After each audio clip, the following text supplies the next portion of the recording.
All right. Good morning, everybody.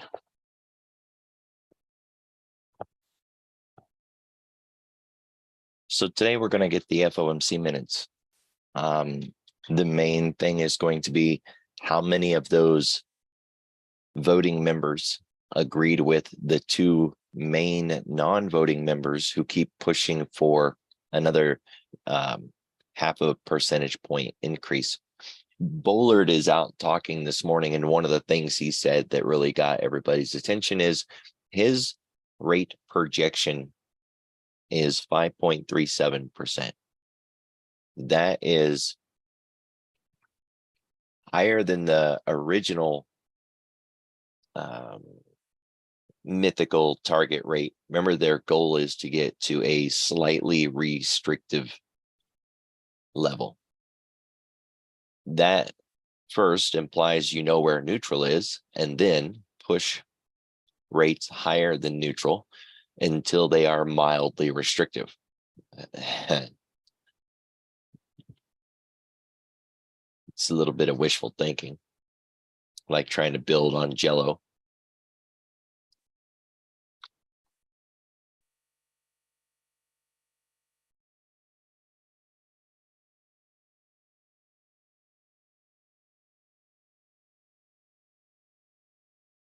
So for the March meeting, right now we're sitting at 4.5 or 450, and we're looking at a 25 basis point rate hike for March. But we want to keep our eye on how much this is changing, and are they pricing in, a bigger number? And you can see that they are. 1 week ago, there was an 88%, I'm just kind of rounding up, an 88% chance that we were going to get a 25 basis point rate hike. Now that's down to 79%. And there was a 12% chance that we would get a 50 basis point rate hike, and that's nearly doubled to 21. So this is what is pushing the market down right now. They're pricing in a 50 basis point rate hike, and that's pushing the market down. Simple enough, right? So if we're currently at 4.5 and Bullard says his target is 5.35, then as you can imagine, going from 4.5 to 5, that would be one rate hike right there. That'd be March. And then we have May, where we would get either another 25 basis points or another 50, probably another 25 though, right? That'd take us from 5 to 5.25. Still not 5.3. 5.3 would be the idea that we get, towards 5.5. So we would need either two more 50 basis point rate hikes, or 150 and 225s, or 425s, and just kind of do the math, right? If it's 425s, then we got March, May, June, and July, 25 each. That would get us into peak rate at around July. If it's 250s, we would be at peak rate by May. So, there's a whole lot of hand wringing right now, everybody trying to figure this out. And so today, during the meeting minutes when they're released, everybody's going to be crawling through that data to see just how many Fed officials are on the same page as Bullard and Esther, right? Because I believe, and I get the names wrong, but I believe it was Esther that was the other Fed official who was pushing for a 50 basis point rate hike. And right now, that Fed official is not one of the voting members either. So the two that wanted 50 basis points aren't on the committee to vote this year.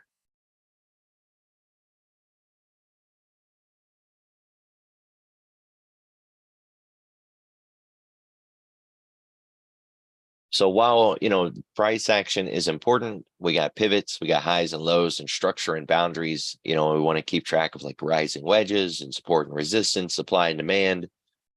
These kind of things are going to move price just as much or more than price coming down into a particular support or resistance, or right, any of those other things.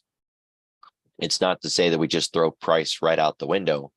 It's the idea that as we come down into, say, a support level, and we're trying to figure out, is that support going to hold? Is price going to bounce there? We can look at the bigger picture and see, are they done, pricing in these rate hikes. Oh, nope, they're not done. Well, I guess we're probably going to break through that support and fall lower. Right? So yeah, it kind of all ties together.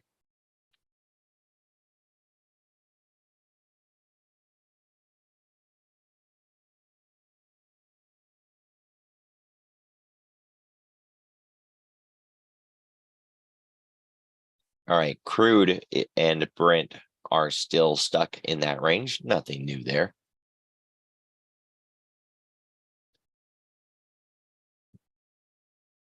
Asia closed in a beautiful indecision candle. This is 100%, I don't know, very clean doji at the bottom of the range. Not a lot to say there. A lot of indecision on, what are we going to do from here? Now, Europe, on the other hand, which is still open, right? It's only 12:40 over there, lunchtime.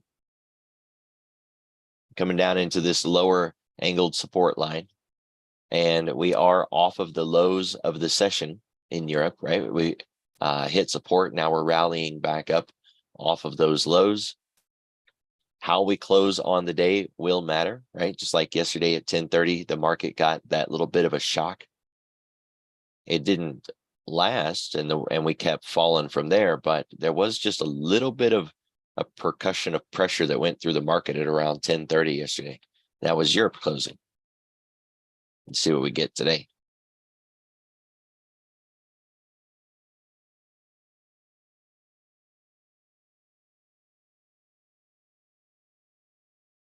The Dow is still managing to maintain this really beautiful range. It's defined itself really well. And what it reminds me of is the Russell. You remember, small caps went first, but before they went, they were held in this range for nearly a year. The Russell became like the Iron Condor King for a while. And then the bubble broke. And right now, the Dow is maintaining this really beautiful range. Interesting enough, it did break the lower trend line. So right now we're getting a slight rally into resistance off of an overshot of support.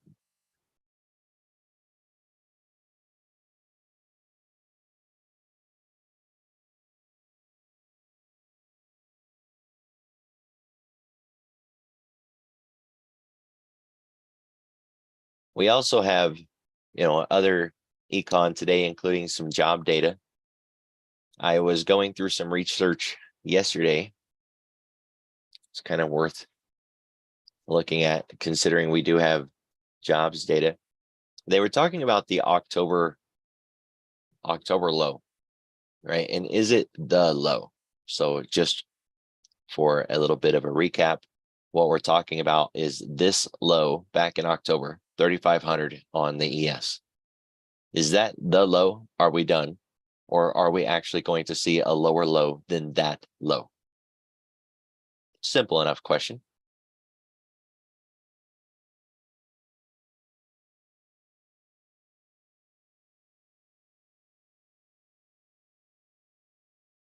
Argument right now says it's not the low because we've never set the low before a recession begins. Now, if you kind of step back to the Fed fund meeting and the discussion we started here with the Fed, everybody's been saying how fast the Fed has been raising rates is going to drive us into a recession. And the Fed keeps saying, nah, we got it.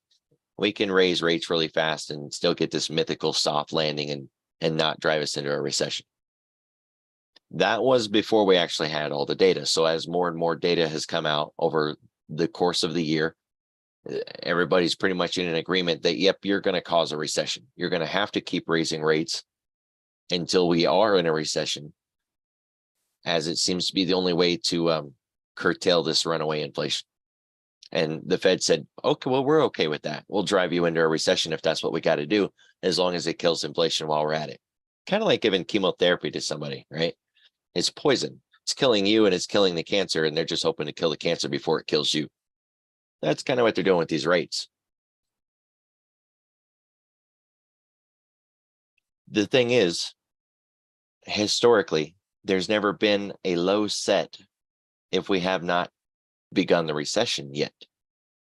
So the low that we have, it can't be the low if there is still going to be a recession on the horizon.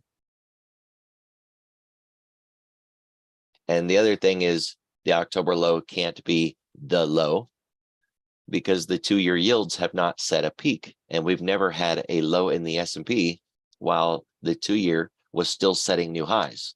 So it has to set a high, pull back, show that it's pulling back, fall away from that high, and continue to trend lower after or around the same time that the S&P has set a low and starts to move up and is coming out of that basing pattern and continues to go higher.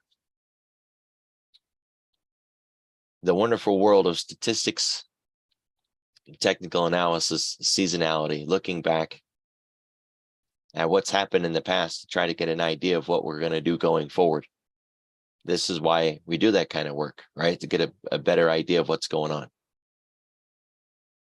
The other data point, which fits into the job numbers today, is unemployment rate has not gone up enough. You first have to get a 3-month average unemployment rate. Then you have to find the low of that 3-month average unemployment rate. And then we need unemployment to get a 0.5 percentage point up off of that low, which right now would put us at about 3.9% unemployment. Where are we currently? 3.4% unemployment. According to Civilian Unemployment Rate, Bureau of Labor Statistics, that you can get right on your trading view.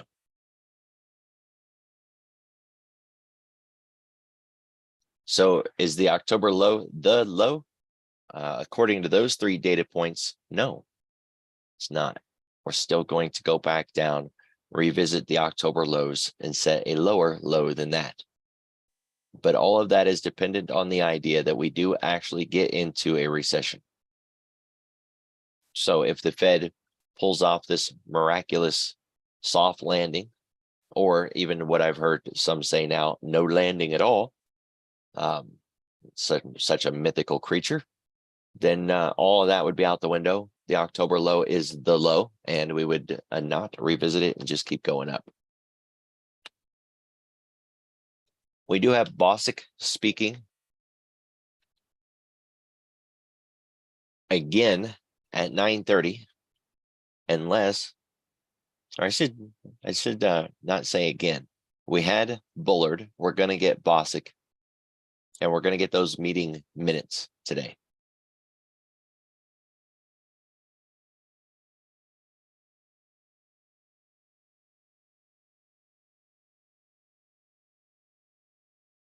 We also have Williams, but that's later in the day after the market closed. And then tomorrow we're going to have initial jobless claims, GDP, Bostic again, Dally, and then Friday's going to be a big one. So just kind of keep that in mind. And I had someone, make a good point. They said, it seems like I just started trading and everything that I want to do, I can't do because there's some kind of Fed event, or there's, another economic event or something. And I mean, the person wasn't really off their mark that far. We are right now in a hyper data driven market where every single minor data point is being blown out of proportion. And it just, it leaves us sitting in a bad spot. So it's not to say that you can't trade, just that, normally we wouldn't have such a hyper reactive market to every single minor data point. And yet that's what we do have right now. So you just have to kind of just suck it up and, deal with it. It sucks, but it's what we got.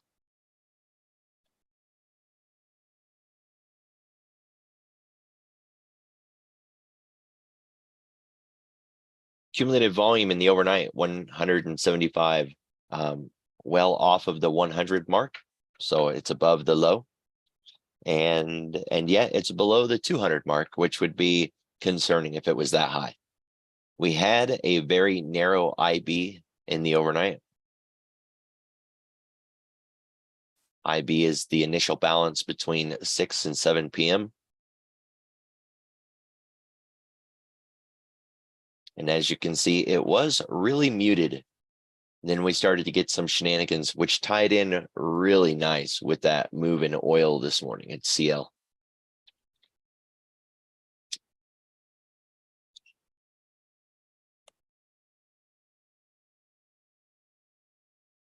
Right now, we still are maintaining that 1.6% ADR. It's the average daily range.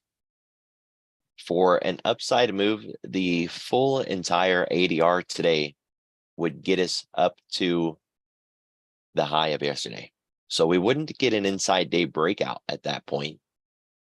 We would, in fact, that's not even the high. So we wouldn't even get outside of the box, right? We wouldn't even get outside of yesterday's price. We would need to extend beyond that, all the way up to 40.89. So another 16 points, 16 points looks like.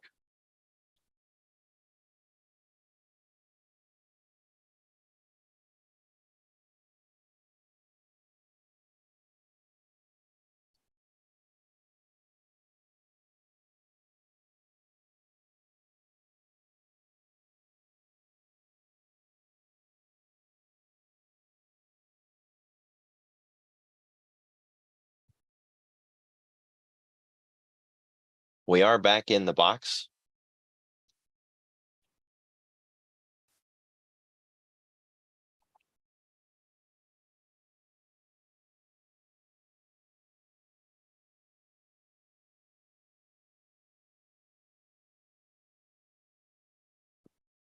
So we got outside the box for a little bit, couldn't stick it, and came back in again. We had a TRB that was broken, and that TRB offers a target back down to 3,800. Now, I'm not necessarily suggesting we're going to 3,800, certainly not in a straight shot. You can see the shenanigans on the way up. Right, we had these big loops down and reversals and flips.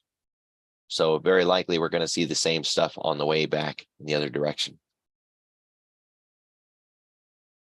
But there is the old adage about taking the stairs up and the window down.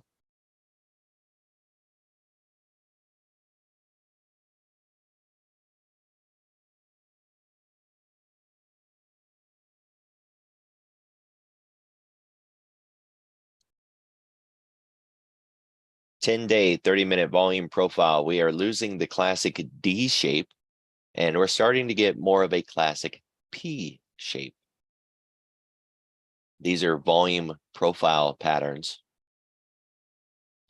If you're going to use a TPO or a volume profile, it would really help if you learned the classic shapes and what they represent, what they mean, how we can use them kind of going forward. And so you can see this big extreme area here. And then where it gets really shallow, the classic P. We're not quite there, right? We still got a significant level at 40.86 that kind of needs to get worked out a little bit. When we're at the high of the profile, we expect to go to the low. When we're at the low, we expect to go to the high. We're at the low. The thing is with this profile is it's only the low because that's where price stopped earlier. If we go lower, then this profile is going to go lower. And we would still make the argument, well, we're at the low. When we're at the low, we expect to go higher. We're not going to lose the data points from 41.80 area for at least a week, right? Think about as we work through the Wednesday session today, we're going to lose the Wednesday price action back here. But we still had Thursday and Friday and Monday and Tuesday and Wednesday and Thursday again. So we've still got a whole week of volume from up there. What will change its location is the point of control, which right now is at 41.33. That's a long ways off. We dropped through this air pocket really fast, which is why we call them air pockets. So you can see as we broke this last pivot low, how price just shot right through that with almost no resistance, nothing of support to break. It just fell right through. It's the air pocket.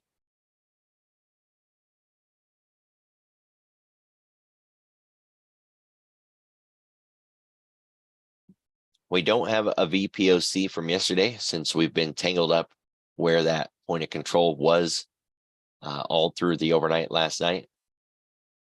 We set a new Globex low at 6:30, and now we've just set a Globex high at 7:30. So within an hour, we've transitioned across from one side to the other.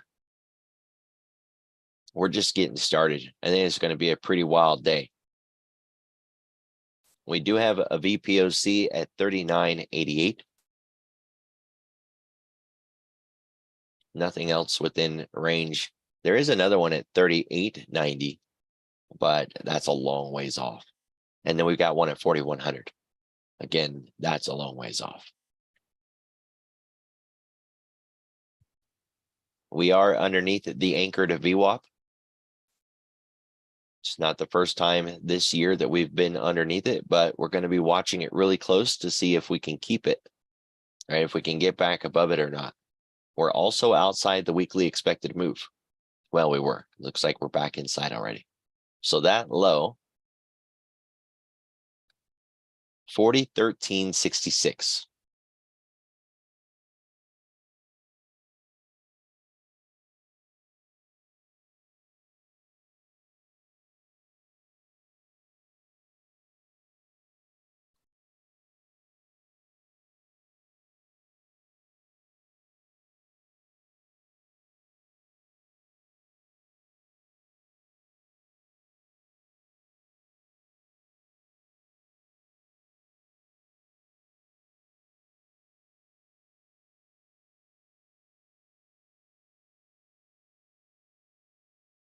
We're not going to use the 66 though. We're going to use 50 since we know the ES won't stop mid-tick.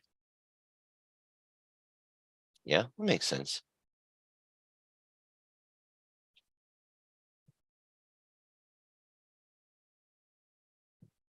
Right now we're in an MDP. That's a missed daily pivot. Since price hits that pivot point more than 80% of the time, the fact that we have not hit it yet makes it significant. Now, it's not my strategy. I don't teach it. I don't even trade it. I just use it for analysis. If you wanted to know more about the missed daily pivot, just Google it or check it on YouTube. There's a number of videos out there. Pretty decent, done a good job.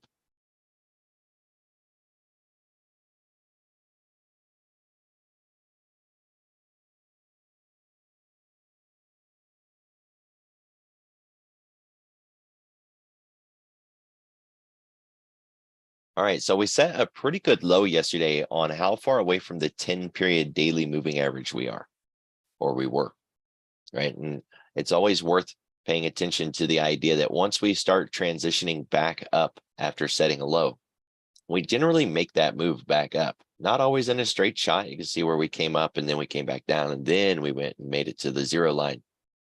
But we have started the rollover, right? So we rolled over, we came down, and now we're working our way back up again.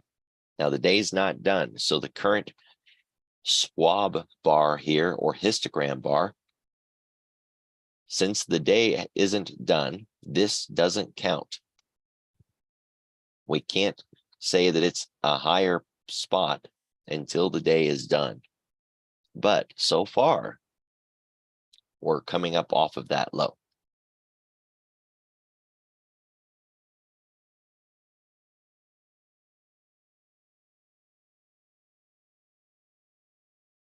And we didn't get very negative looking back over the last year or so. We barely got below 2%. It's not bad.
All right, so what we're looking at here is Bitcoin. The reason we're looking at Bitcoin is this rally up off of that 16.5 into 25.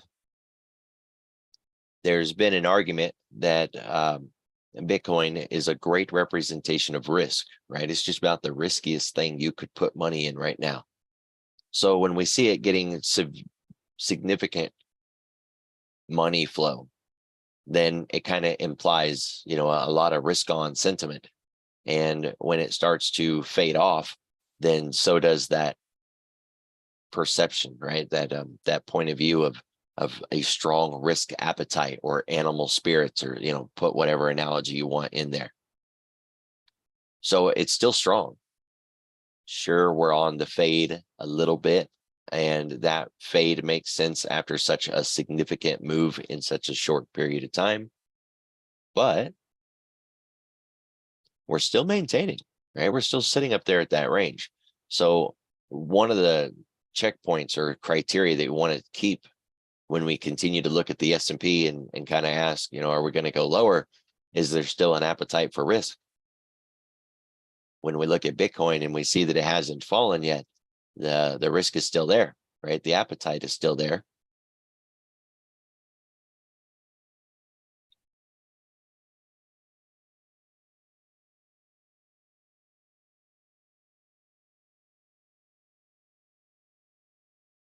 The KWEB constituent is back up again.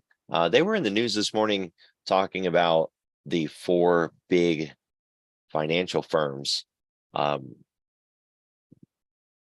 Those China state banks, they get punked and they get ordered to do things like buy stock, sell bonds, and now they're being ordered to work with these 4 major firms. I didn't get a chance to read the whole article yet, so I don't want to go too deep into it, but expect another change either in FXI, FXY, both the Asian currencies, the Hong Kong and Japan. So US dollar China, US dollar Japan.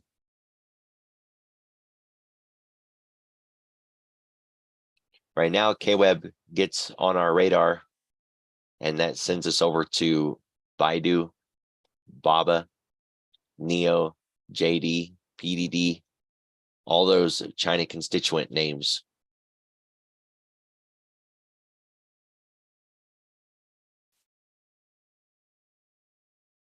So Baba closed at 95, and right now is sitting at 96. Nice little rally up this morning. 96 is still inside, so we need to get outside of this candle. That'd be a really nice red to green too, right? Good sell-off, big gap. So a gap that needs to be filled. We closed down here, and right now we're sitting right around in here. We'd want to get at least above the open, if not entirely outside before the open.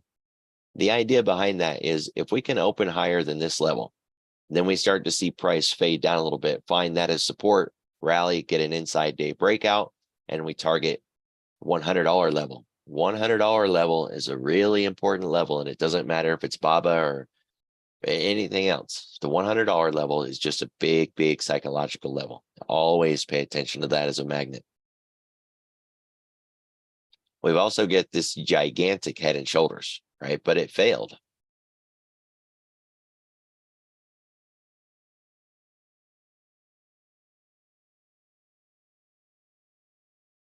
It didn't follow through. Now, the argument could be made that it made 50% of the measured move, and that is all that it owed us. So from that point of view, it didn't fail. It just gave us the short end of the full measurement. Either way, it's done. So while you can look at it and say, hey, isn't that a head and shoulders? Yep, but we're already done with it.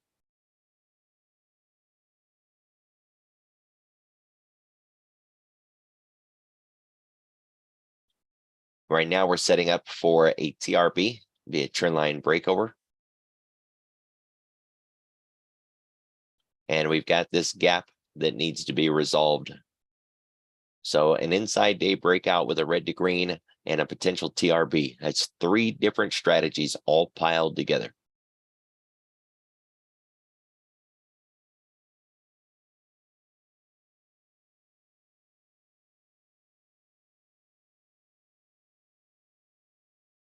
Now, Baidu closed green on the week and green on the day, since it was just one day, right? But look at how far it gapped down.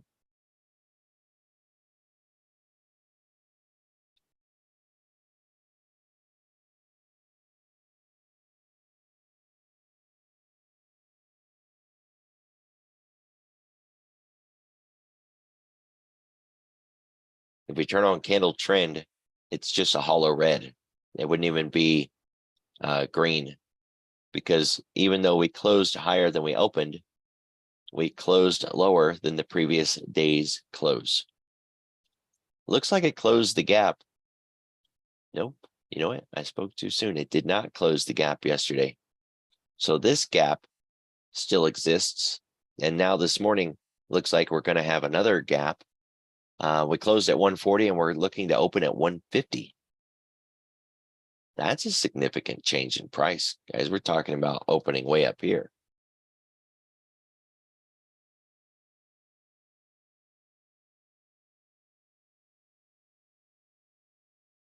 Oh yeah.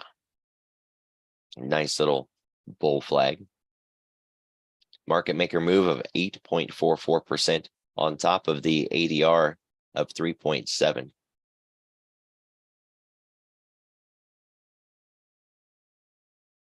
So 6, 7, 8, 9, nearly a 10% move today, measurement.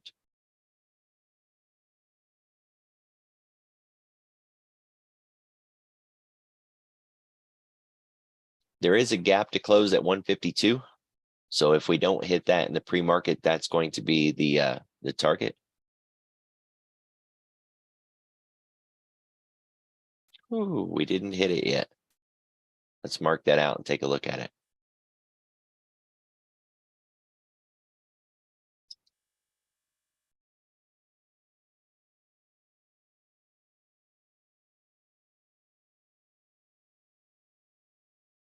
Oh boy, we came close, huh?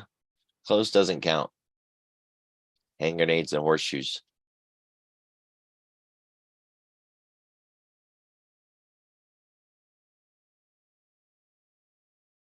So that's going to be a magnet. If we do get past that one, there is yet another gap way up here.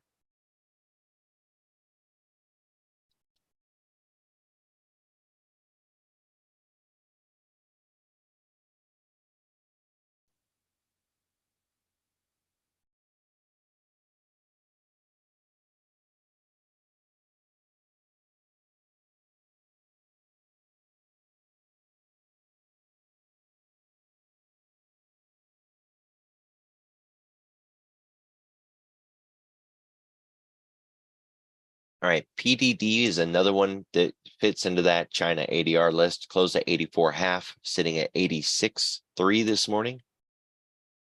86.3 is still inside this previous day's candle, and the gap is big and it's obvious. But we have a long ways to go, considering we haven't even rallied up above the previous day's high yet. So we got to get above that first. If we do get above it, the drive is there, definitely, for a push towards 93.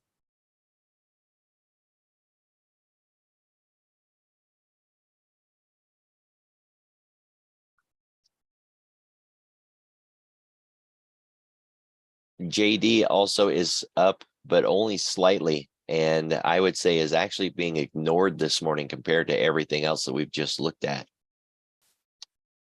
NEO's another name on that list. It's flat, has no activity at all. So Baba, Baidu, JD, PDD, those are your biggies. Billy's another one. Closed at 21.5, sitting at 22.10 this morning. very, very close to an inside day breakout. If we do get that inside day breakout, want to target that gap close at 22.77. Right, that would be a very minor TRB.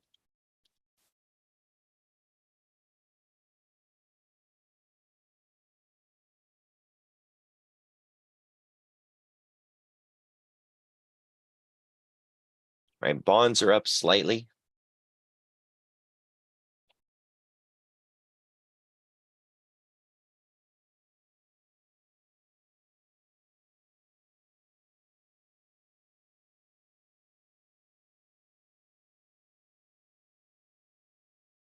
And it is worth noting that Bitcoin is down this morning, 1.25%.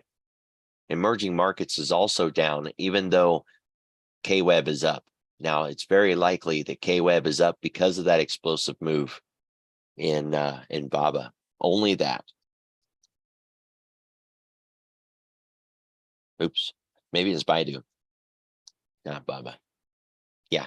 So the really big move here in Baidu very likely could be the reason that we're seeing KWEB up, but not emerging markets. So it's something to keep your eye on, right? If that one goes, if we lose Baidu, then we're very likely going to lose the rest of the KWEB constituents. So they'll all be a great short off of the high, which I like better than shorting out of the hole.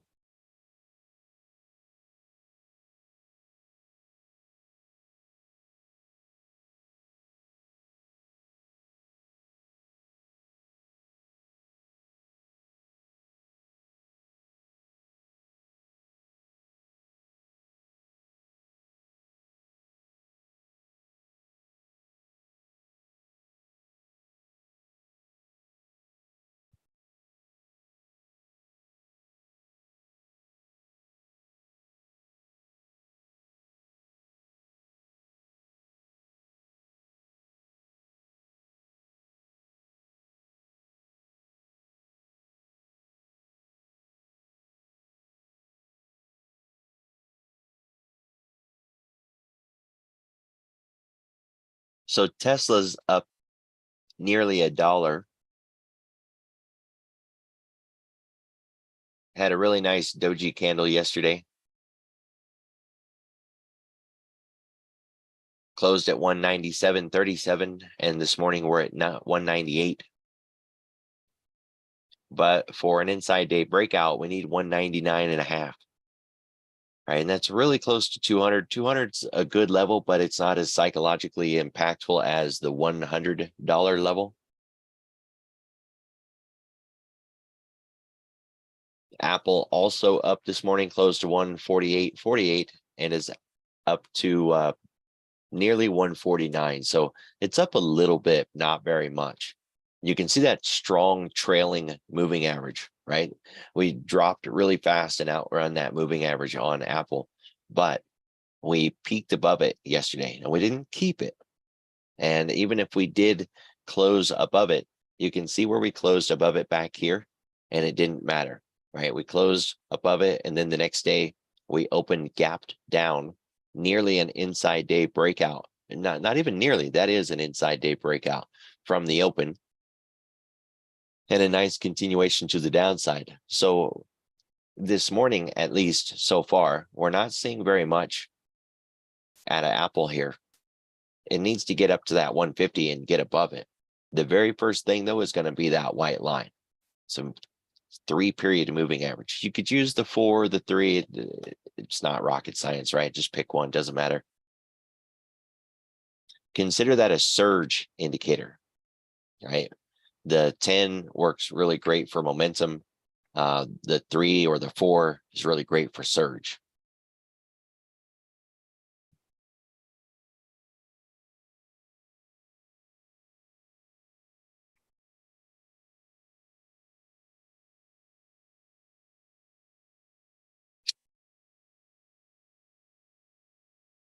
Now, Microsoft has that green candle from yesterday, but it's a solid green candle. And that implies that while it closed higher than the previous day's close, it opened and then fell and closed lower than it opened. right? These are trend candles, not just regular candles. So whether they're hollow or not tells us a lot about what we're looking at. Notice Google was a green candle and it's hollow. That's because it opened and then it closed higher than it opened, and it closed higher than it closed the previous day. So it's just a hollow green candle. Microsoft is not. It did close above that white line though. So it did close above higher than the moving average. We're inside day in Microsoft, not once, but twice, right? This is an IX10 pattern now, all dependent on this February 21 day. So we need to get out of that box. So far this morning, while it closed at 252.67, it's at 253.45. So it's got a long ways to go.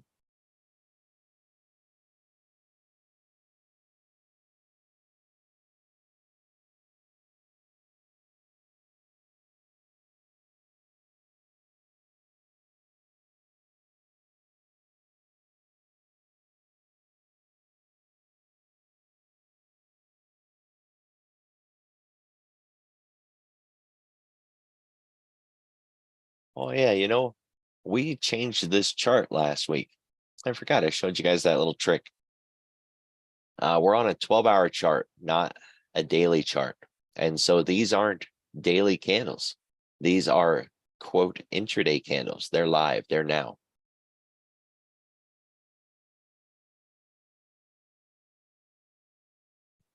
Which changes things a little bit.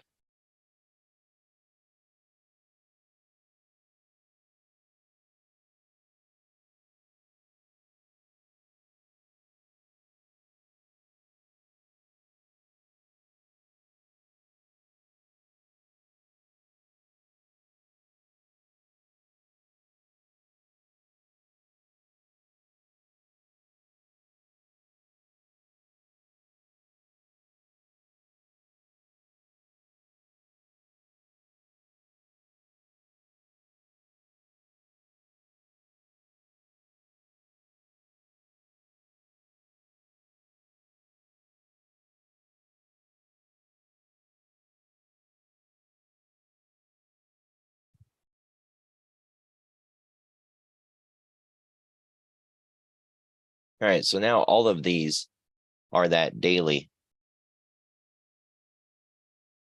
And you can see how, we'll just look at Tesla for an example. This Tesla chart versus this Tesla chart.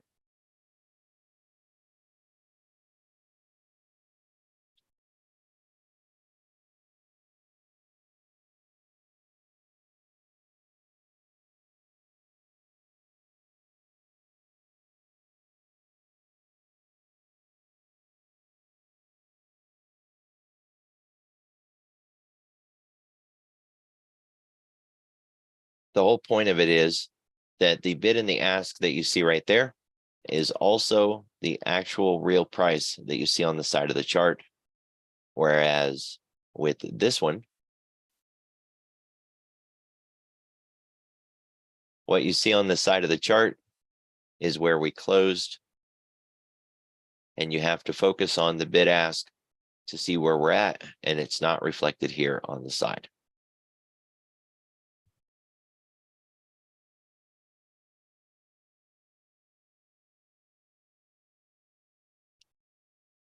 All right, NVIDIA's got earnings coming up real quick. Today after the close. If someone reminds me later today, we can build some YOLO plays on there, kind of see what see if we can find some reasonably decent lottery tickets for that thing. I put out a post yesterday that talked about semiconductors in general. NVIDIA is big enough that if it goes sideways or really gets a blowout move, it's gonna take its sisters with it, right? So MU, AMD, you know, kind of go down the list, even looking at, say, ETFs like the SMH. And those can also be a play, right? If NVIDIA has such a really high implied volatility and the options are just trash, rather than trying to fight that trash, we could just step into one of those other products and trade that as a proxy to trading NVIDIA. Netflix has got a really beautiful TRB setup.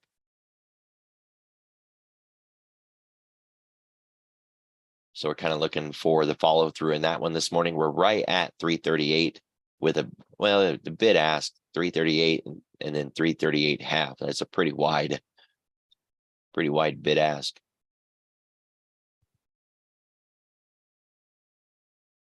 But that is a really nice setup. A lot of these, right? From Apple, Netflix, Amazon. I kind of like Amazon too, with this really tight 2-bar down here and a less steep 3-period moving average. You still got the 10 to focus on, and for a lot of these plays, the 10 would be my target. Look to get risk out as you get into that area. That'd be 152 in Apple, 258.75 in Microsoft, 94 in Google.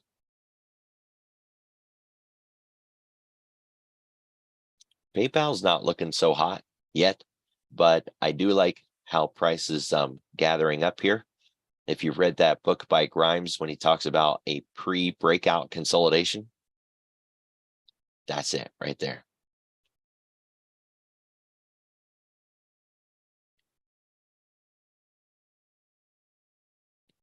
So the FANGs are looking really good. None of these FANG names are pressing against the low. Now, that doesn't mean that we won't go lower, that we can't go lower, and it doesn't mean that we're going to go up today. Just if we're looking at these collectively, they all look like they're ready for an upside breakout. And after the move that we've seen in the last week, right, where we dropped even the 5-bar rule, it kind of implies that at the very least, we're going to get a little bit of a mean reversion. We're bouncing off of support with a likely rally into resistance before continuing the move lower, right? We roll over at resistance, kind of break support, dump lower. So any move up today is not likely to be, a reclaim of that high set on the 16th, but rather just a rally off of support into resistance, 10 being that resistance. And then, we'll see from there.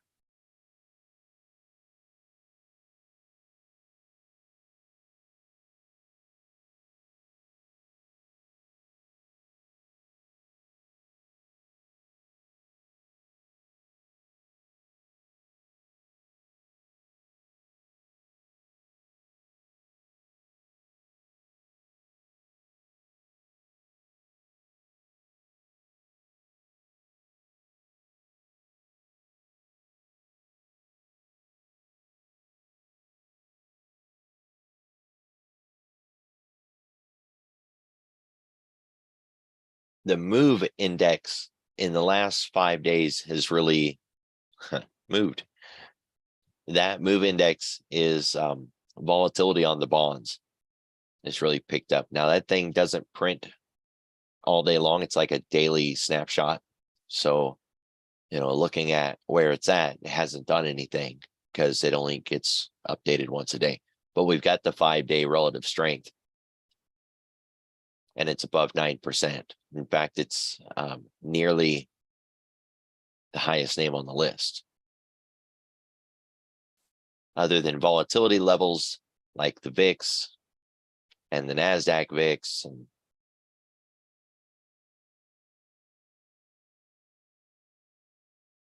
yeah.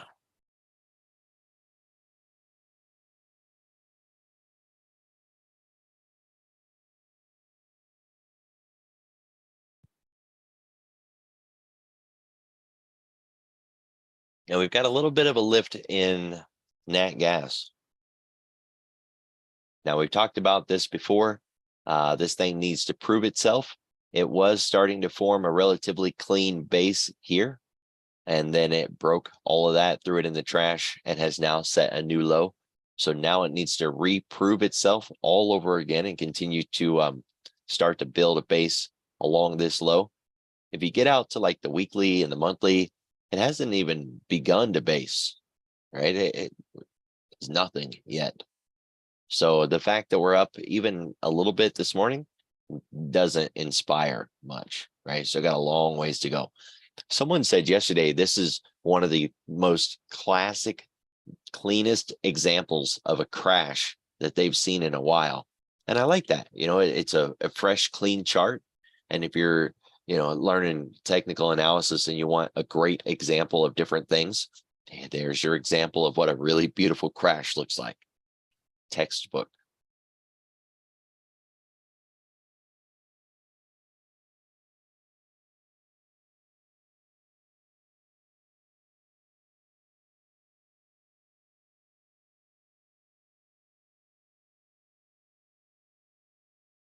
When we were going through the calendar this morning, I did not come to this page, and I always do. The morning briefing is designed to be something that you can go back and look at, especially if you're studying intraday price action. Say you're looking at some price action from December, and you're trying to figure out what happened that day. Why did we suddenly get a V bottom low and the market rallied up off of those lows and broke to new highs on the day? What was the econ that day? Because price action alone won't really give you an idea of what happened on that December day. But you can go to the replay. We've got like 2 years of replay now on these morning briefings. You can go back to the replay, and if I did my job correctly, you can find this picture near the front of the video, right? Within, say, the first 10 minutes or so. And you kind of get an idea of what was the econ that day, so you can better understand the price action you're looking at from some far back time period. It really helps to understand the price action that you're looking at on a day-to-day basis, especially if you're trying to do research on different price patterns that's happening on an intraday basis. You have to be able to see the econ for that day. Today, we've got additional auctions at 11:30 and at 1 o'clock, and we have the FOMC minutes at 2 o'clock. I can't stress how big those minutes are today. So if you're going to do 0-day trades, be very, very cautious this afternoon. No joke. No matter what the chart looks like, no matter what the day has been up to that point, at 2 o'clock, all bets are off. So approach with caution, right? When it comes to a 0-day trade on a day like today, you're very, very likely to see some significant violence, and there's absolutely no way to tell which direction it's going to go. You can't game it out. If we've been bullish all morning, when these minutes come out, it could turn bearish. And if we've been bearish all morning, it could turn bullish. It could continue to stay whatever direction we were going, right? So no amount of technical analysis is going to help when those minutes come out. Oddly enough, when I started the morning briefing, the minutes being in the background, knowing that we have those today, and yet we've got some fairly significant levels of volume today. They're not at dangerous levels, but they're not sitting out, right? Normally, if we had, say, a big econ this morning at 8:30, we would see volume light. If today was a real FOMC day and not just the FOMC minutes, we would see the volume really light, even though the report wouldn't happen until 2 o'clock. And yet we're not seeing a low volume today. So investors aren't waiting for the FOMC minutes. They're actively participating and engaged in this market right now.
All right, so I loaded up the spot gamma levels. It really didn't see like anything changed, but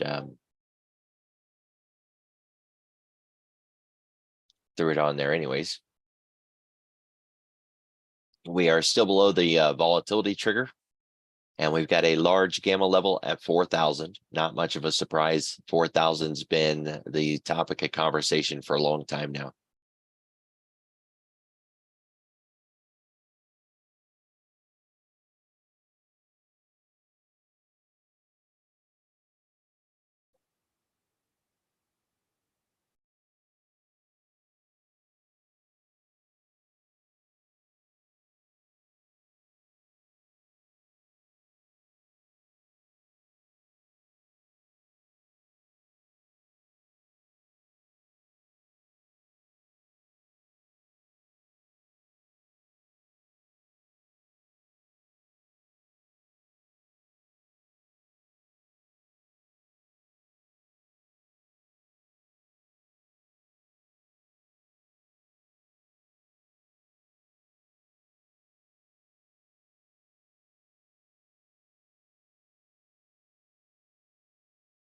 All right, so what we're looking at here is how many names in the S&P are up at least 0.5%, and only 12. That's not a lot of names.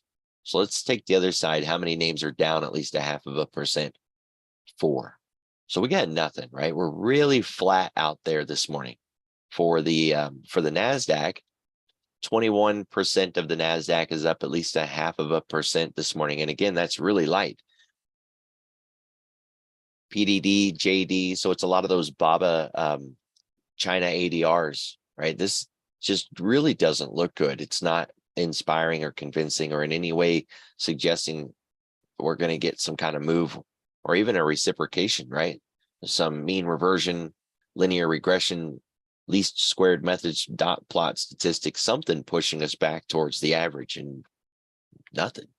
There's nothing here yet.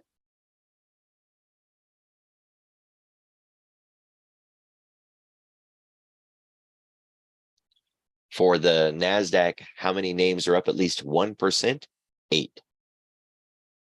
So really not a lot of anything good.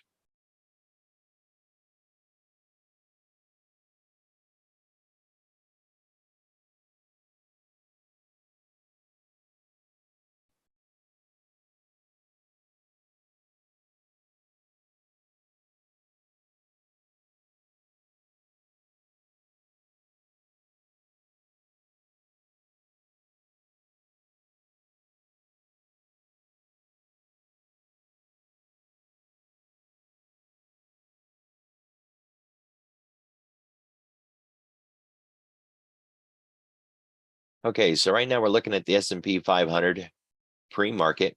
I filtered it down to nearly 100 names to try to represent the S&P 100 rather than the S&P 500. I adjusted the color scheme so it turned green quicker or it turned red quicker. We can see energy and materials and minerals, red. All those FANG names that we were talking about, easy to recognize because of the big box that they represent by market cap. Amazon, Meta, Google, Microsoft, Apple, NVIDIA, all green, but not very green, right? Trying to see how many of these are above 0.5%, only NVIDIA. And that one's got earnings today. Well, I guess Tesla too, right? We got to add Tesla into the mix. That one's also more than 0.5%. But that's not very inspiring for a bullish day today, right? Certainly not looking very enthusiastic. Finance is certainly something you definitely want to keep your eye on today. Right? It's a big one, very really big deal. Now the Nasdaq 100 doesn't have financials in it. We got pre-market change, Nasdaq. We don't need a filter, just change the color scheme. Again, bright green, everything's looking good, right? Maybe some consumer services, capital rotation.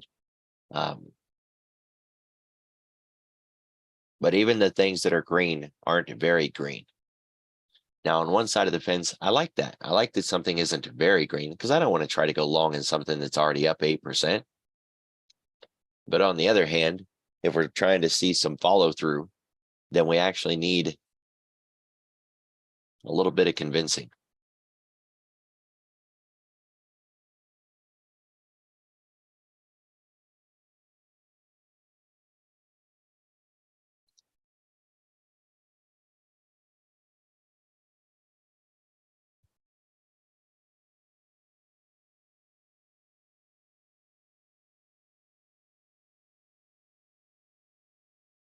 All right, so here we're looking at the XLF.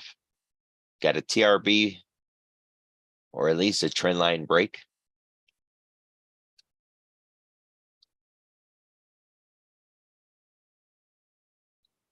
We're basically flat. We opened at or we closed it at 35.64 and we're sitting at 35.67. So we've gone nowhere this morning. That does not bode well, right? When we consider risk on, risk off sentiment, we got to have at least one of the three risk on sectors: finance, tech, or consumer discretionary. Usually we get two: tech and consumer discretionary, or finance and consumer discretionary. When we get tech and finance, or if we get, basically those two combined, then discretionary tends to just tag along either way. But what we've seen a lot lately is tech versus finance. And that's where we run into that choppy mess. So I like to use NY FANG. This is a like an index. It's not necessarily an ETF because it doesn't have volume. So we can't use VWAP and volume profile and things like that. It's more of an index like the SPX, right? Or like the VIX, something that you can't own. And then I like to use KRE, which is a representation of regional banks instead of just the broad brush of, quote, finance.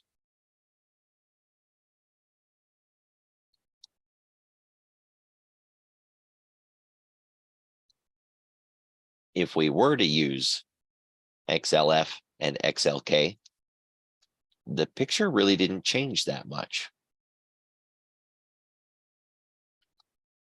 XLK really looks like NY FANG, except that there's a VWAP now and we can run volume profile.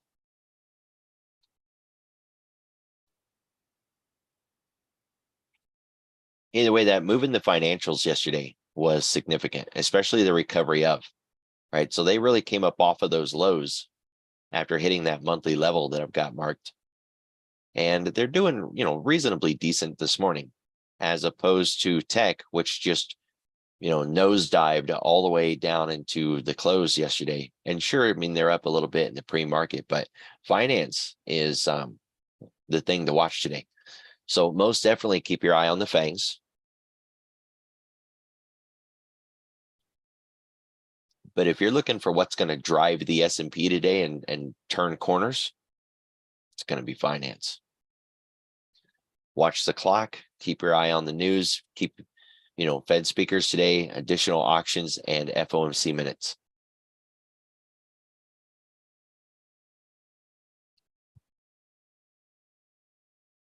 Those China ADRs can bleed us over into a short covering rally, so keep your eye on that, right? A little bit of spark is all that it needs. Let's circle back real quick and take a look at Europe before we sign off and kind of wrap it up.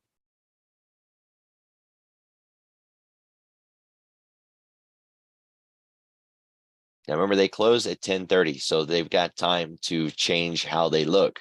But right now, they came up off of that low, and that's really about all they've got. Right? It's 1:40 in the afternoon over there. Not much left to their trading day. So they did have an inside day breakout, a significant expansion below the previous day. And so even though they are up off of their highs and are likely going to close looking something similar to this, they're closing down on the day.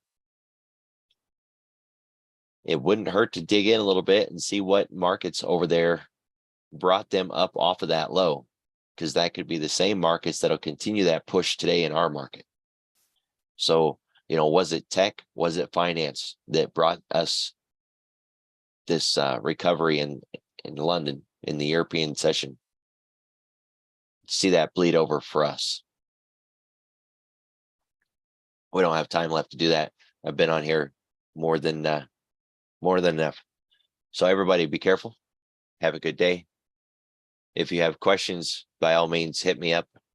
This is part of a learning experience, right? I use this to teach as well as to kind of give you an idea of what to focus on today. So a little bit of a fish, but learning how to fish. And that kind of means if you have questions, that you get some answers.